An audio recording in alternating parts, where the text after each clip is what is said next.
resah dengan hidup. Allah tidak pernah membebani hambanya sendirian. Namun manusia sering lupa bahwa bercerita adalah bagian dari ikhtiar. Jika hatimu lelah, ujian terasa berat, dan masalah belum juga selesai, kami siap mendengar, berdiskusi, dan menemani mencari solusi hidupmu. Tidak dipungut biaya, gratis. Hubungi kami. Kontak ada di deskripsi. Pernahkah kamu merasa hidup ini begitu berat? Doa sudah dipanjatkan, tapi ujian seakan tidak berhenti. Di sebuah desa kecil, hidup seorang lelaki bernama Anto. Hidupnya sederhana, namun penuh dengan ujian. Usahanya bangkrut, hutang menumpuk, dan setiap hari ia harus menahan perih di dadanya. Tapi ada satu hal yang tidak pernah ia lepaskan: sabar. Setiap kali kesulitan datang, Anto selalu berbisik lirih, "Hasbiyallah, la ilaha illa huwa." Suatu hari, ia kehilangan pekerjaannya. Anak-anaknya bertanya dengan polos, "Ayah, besok kita makan apa?" Hatinya hancur. Ia ingin menangis.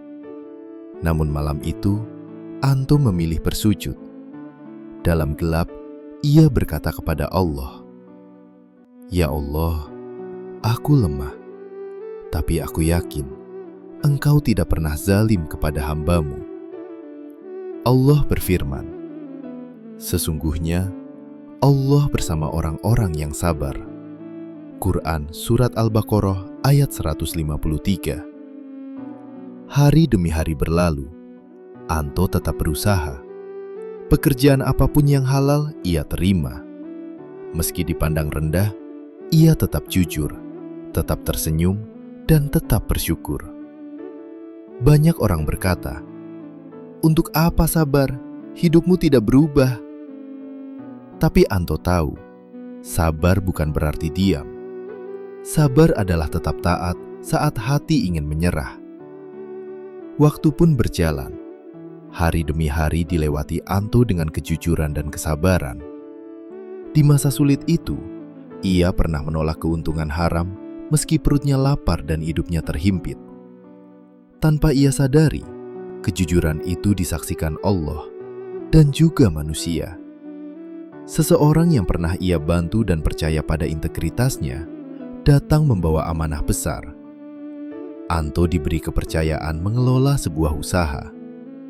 Dari situlah pintu rezeki mulai terbuka. Waktu pun berjalan, dan tanpa disangka, kejujuran Anto di masa sulit membuka pintu rezeki besar. Hutangnya lunas, hidupnya membaik, keluarga menjadi penuh keharmonisan. Namun yang paling indah bukanlah harta, melainkan hatinya yang tenang. Anto berkata, "Jika dulu aku tidak sabar, mungkin aku sudah hancur sebelum pertolongan Allah datang."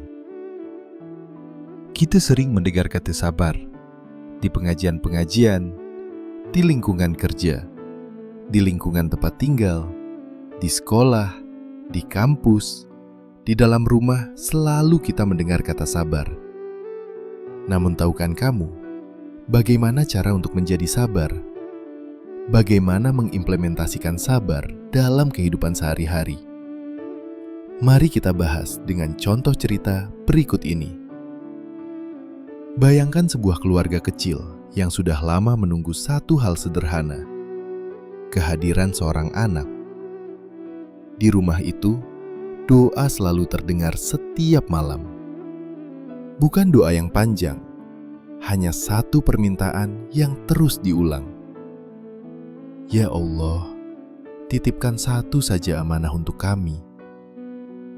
Kepala keluarga itu bernama Eko. Istrinya selalu tersenyum di hadapannya, meski hatinya sering lelah menunggu. Tahun demi tahun berlalu. Setiap undangan akikah, setiap tangisan bayi tetangga, mereka hadiri dengan senyum. Namun sepulangnya, rumah kembali sunyi. Eko sering terbangun di sepertiga malam. Ia duduk lama di sajadah, kadang tanpa kata, kadang hanya air mata. Hingga suatu hari, Allah menjawab doa keluarga itu. Istri Eko hamil. Rumah kecil itu berubah, lebih hidup, lebih ramai oleh harapan. Eko mulai berbicara pada perut istrinya, pelan, penuh cinta. Anakku, kami sudah lama menunggumu.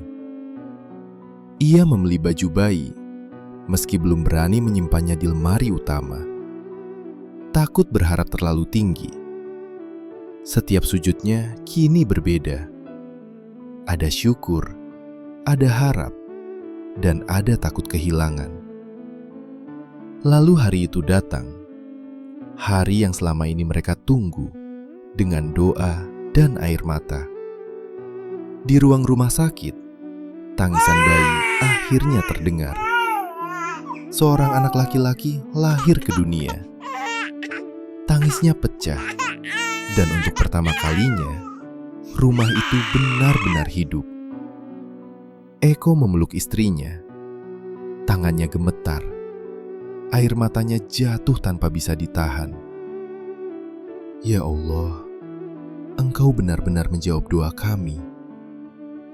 Hari-hari setelah itu penuh tawa kecil, tangisan malam, langkah pertama yang goyah, panggilan ayah yang belum jelas ucapannya. Anak itu tumbuh, menjadi pusat dunia keluarga kecil itu. Eko sering menggendongnya ke masjid, mendekapnya saat tidur, dan berdoa, Ya Allah, jaga anak kami. Namun waktu berjalan, ketika usia anak itu 2 tahun, tubuh kecilnya mulai sering sakit. Awalnya mereka mengira hanya demam biasa.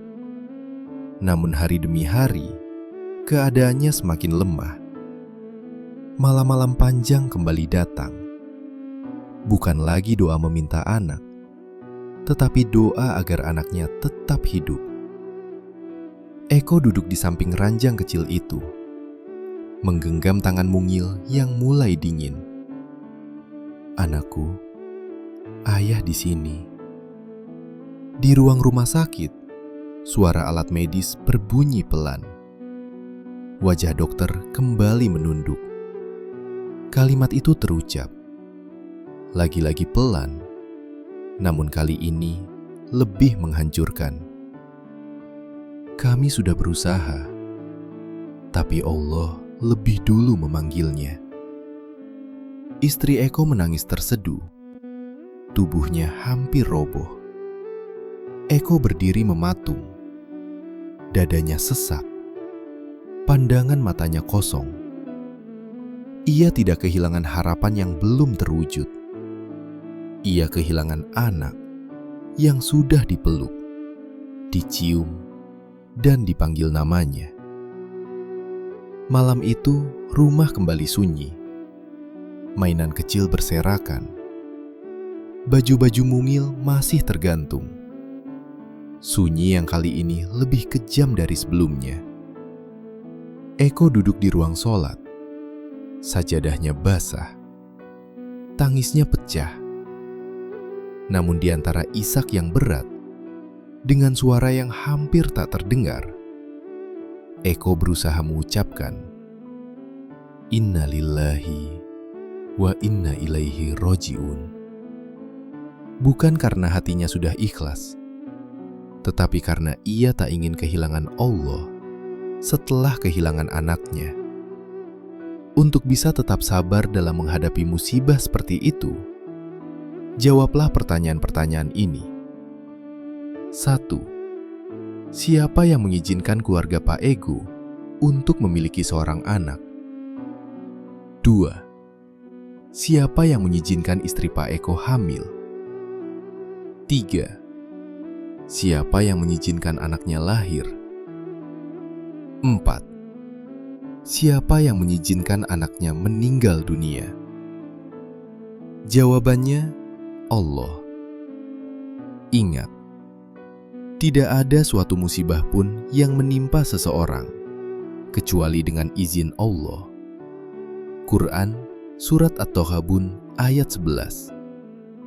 Ketika musibah datang, jangan lihat kejadiannya, tapi lihat siapa yang izinkan ini terjadi. Allah. Musibah dan ujian ini hanyalah cover, hanya bungkus. Ada sesuatu dalam bungkus ini yang kita ambil. Ambil isinya, maka Allah akan menghilangkan bungkusnya. Apa isi dari setiap musibah dan ujian? Quran, Surat Al-Baqarah ayat 153. Wahai orang-orang yang beriman, mohonlah pertolongan dengan sabar dan sholat. Sesungguhnya Allah bersama orang-orang yang sabar. Ketika kita ditimpa musibah, maka minta tolonglah kepada Allah. Syaratnya, kita harus beriman, harus sabar, dan sholat. Allah berfirman, sesungguhnya hanya orang-orang yang bersabarlah yang dicukupkan pahala mereka tanpa batas. Quran, Surat Az-Zumar, ayat 10. Ini hadiah yang luar biasa. Amal lain ditimbang, namun sabar tidak dihitung. Langsung ditimbang dan tanpa batas. Ayat lain, Quran, Surat Al-Baqarah, ayat 155. Dan berikanlah kabar gembira kepada orang-orang yang sabar. Kabar gembira itu berupa hati yang lapang, jalan keluar yang tak disangka, akhir yang indah di akhirat. Ayat lain, mereka itulah orang-orang yang dibalas dengan tempat yang tinggi di surga karena kesabaran mereka. Quran, Surat Al-Furqan, ayat 75. Ini hadiah puncak, bukan sekedar masuk surga, tetapi kedudukan yang tinggi karena sabar dalam ujian. Jadi sangat jelas, musibah dan ujian hanya cover saja, hanya bungkus saja. Di dalam bungkus ini ada isinya, ada hadiah dari Allah. Artinya, ketika kita mendapat ujian atau musibah, sesungguhnya Allah sedang memberi hadiah kepada kita. Apa hadiahnya? Hadiahnya adalah pahala sabar. Dengan sabar, kita akan memiliki hati yang lapang. Dengan sabar, kita akan diberi jalan keluar yang tak disangka-sangka. Dengan sabar, kita akan mendapat timbangan amal yang tak terbatas. Coba anggap saja dosa kita di dunia ini sebanyak air yang ada di seluruh samudra. Lebih banyak dari jumlah pasir yang ada di seluruh pantai. Lebih banyak dari daun-daun di semua pohon yang ada di dunia ini. Sangat banyak dosa kita. Ketika ditimbang, dosa kita yang sangat banyak ini ditempatkan di bagian timbangan sebelah kiri. Kemudian, pahala sabar ditempatkan di timbangan sebelah kanan. Apa yang terjadi? Seluruh dosa kita akan tidak ada apa-apanya dibanding dengan pahala sabar yang tanpa batas tersebut. Pahala kita lebih besar dari dosa-dosa kita. Inilah sebab kenapa kelak kita termasuk orang-orang beruntung dan bergembira. Sabar bukan berarti tidak sakit. Sabar bukan berarti tidak menangis. Sabar adalah tetap taat meski hati remuk. Mulailah berlatih sabar. Allah berfirman, wahai orang-orang yang beriman, bersabarlah, kuatkanlah kesabaranmu, dan tetaplah bersiap siaga. Quran, Surat Ali Imran, ayat 200. Ayat ini menunjukkan, sabar adalah proses yang terus dilatih, bukan sekali jadi. Sabar saat antri, sabar saat macet, sabar saat rencana tidak berjalan. Ayat lain, Allah berfirman, dan hamba-hamba Tuhan yang Maha Pengasih itu adalah orang-orang yang berjalan di bumi dengan rendah hati. Dan apabila orang bodoh menyapa mereka, mereka mengucapkan kata-kata yang baik. Quran Surat Al-Furqan ayat 63. Orang sabar bukan yang menang dalam debat, tetapi yang menang atas dirinya sendiri. Diam saat emosi, menahan lisan, itulah latihan sabar yang nyata. Dari hal kecil itulah Allah membentuk sabar yang besar. Dan ketahuilah, tidak ada satupun kesabaran yang luput dari balasan Allah. Yakinlah, Allah menjadikan kita termasuk orang-orang yang sabarnya mendatangkan pertolongan Allah. Amin.